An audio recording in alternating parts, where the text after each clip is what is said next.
Welcome to Kenton's videos. Enjoy the video. In this video, I will explain how to use Squarespace to create a website. First, navigate to the Squarespace website and sign up for an account. You will then select a template from their extensive library, which offers hundreds of professional designs. Next, begin customizing your site by adding your own text and images. This initial setup is straightforward, guiding you through each essential step to get your online presence started. Squarespace offers an intuitive drag-and-drop editor, making design simple. You can easily adjust layouts, add content blocks, and rearrange elements with precision. Experiment with various font pairings and color palettes to establish a unique brand identity.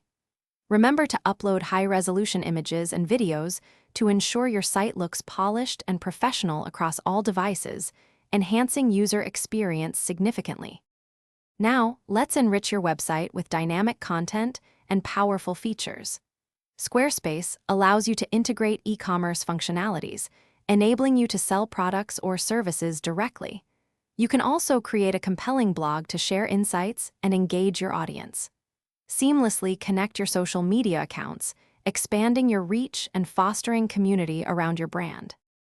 Before going live, meticulously review every page and link to ensure everything functions perfectly. Once satisfied, connect a custom domain name, giving your website a professional and memorable address. After launch, utilize Squarespace's built-in analytics to monitor visitor traffic and engagement. This data helps you understand your audience and continuously improve your online presence. Thanks for watching. Consider subscribing if we helped you.